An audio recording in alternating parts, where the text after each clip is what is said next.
a correct implementation of doubly linked list. To illustrate graph chasing facilities, we can create a bug by commenting out this line of code. Now we add 10 numbers from 0 to 9 to the list, and we print out the elements of the list by using the log statement.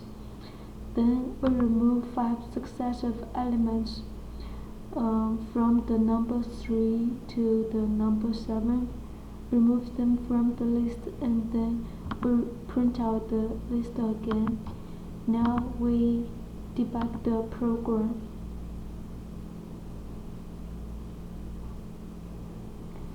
From the logging output, we can see that the insertion operation is correct, but there's something wrong with the removal operation.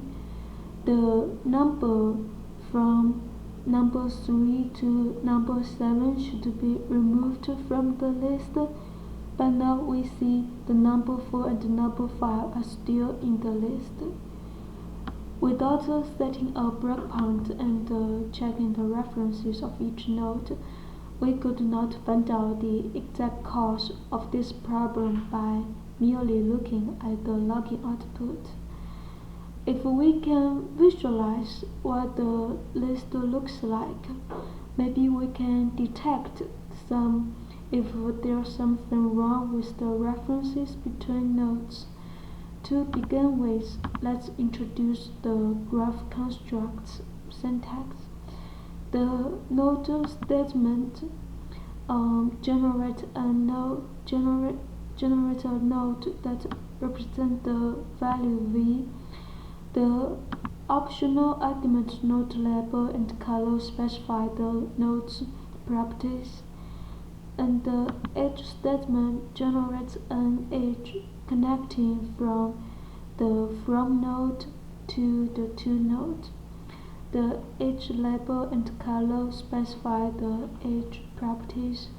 From label and to label specify the corresponding node labels. The remove node and the remove edge statement remove the corresponding node and edges. Right now we visualize the next reference of the temp node and the previous reference of temp node.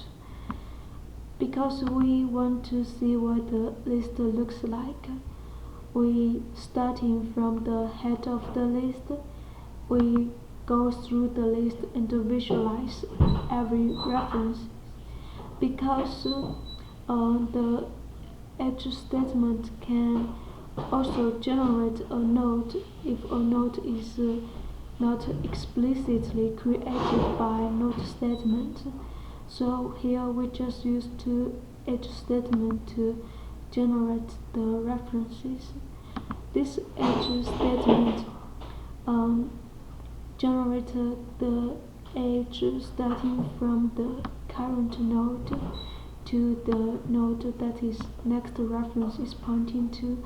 Because we are just concerned about different nodes, we give the nodes label by their data content, and we didn't label the edges, which are empty strings. We also want to distinguish the next reference from the previous reference. We color the next reference to be red and the previous reference to be false, which uses the default color. And now we can disable the log tracing and start the graph tracing now.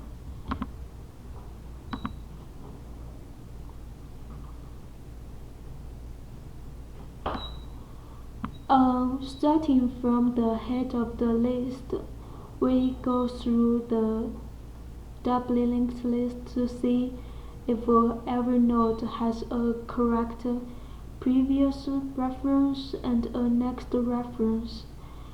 Right now we add the node 4 because seems like the node 4 previous because previous reference is colored gray is the default color, is still pointing to the node 3, but our removal operation wants to delete the node 3. Then we can tell maybe the removal operation is forgetting to update the previous reference of a node. Now we can suspect there's something wrong with the previous reference updating, and we can have confidence to go back to the source code and fix the bug.